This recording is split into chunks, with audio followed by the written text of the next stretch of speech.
हम पूरी तरह से तैयार हैं चुनाव को लेकर। हम पूरी तरह से आश्वस्त हैं कि हमारी सरकार बनेगी दोनों जगहों पर। हम पूरी तरह से आश्वस्त हैं कि लोग गंभीर मुद्दों को मान्यता देंगे, मुख्य रूप से उन्हीं मुद्दों पर चर्चा होगी।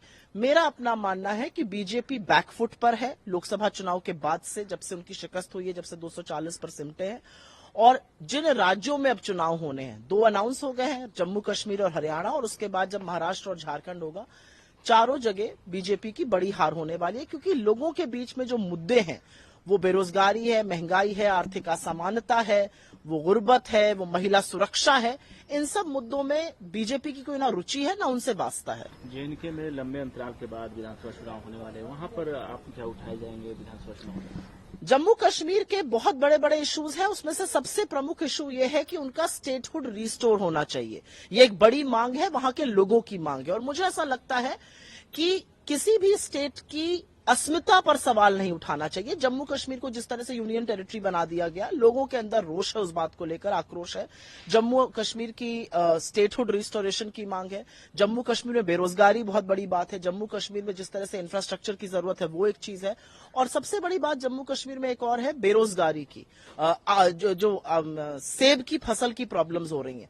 बहुत सारी और भी समस्याएं हैं, लेकिन मुख्य रूप से जम्मू कश्मीर में जम्मू कश्मीर के लोगों की आवाज की जो सरकार है, वो बननी चाहिए और वही बनेगी। हरियाणा में आप लोगों की तैयारी सभी सीटों पर है?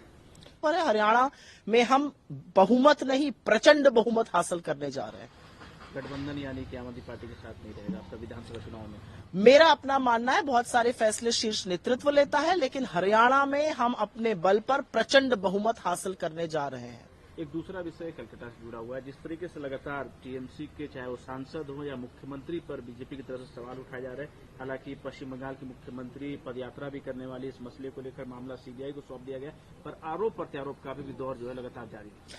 मुझे ऐसा लगता है कि एक औरत के साथ इतनी बर्बरता हुई है, एक औरत जो कि मतलब आज सड़क पे भी औरत सुरक्षित नहीं है, एक पढ़ी लिखी डॉक्टर अपने अस्पताल में सुरक्षित नहीं है। इसके बारे में गहन चिंता होनी चाहिए। चिंता यह होनी चाहिए कि ये हैवानियत दिन ब दिन बढ़ क्यों रही है। चिंता यह होनी चाहिए कि आपको कोलकाता दिखाई दे रहा है, लेकिन आपको बिहार की 12 साल की बच्ची और उत्तराखंड की वो नर्स और उत्तर प्रदेश की 22 साल की दलित लड़की नहीं दिखाई दे रही है। चिंता बहुत सारे मुद्दों पर होनी चाहिए। देखिए, महिला सुरक्षा, महिला अस्मिता, महिलाओं के हक पर राजनीतिक चश्मा मत लगाइए। जहां पर भी गलत हो वहां पर बोलिए। आप हाथरस पर चुप रहते हैं, आप लाल किले की प्राचीर से कहते हैं महिला सुरक्षा, और आपके कहने के कुछ घंटों के बाद इस देश की बेटी बिल्किस के जो दोषी हैं वो रिहा कर दिए जाते हैं।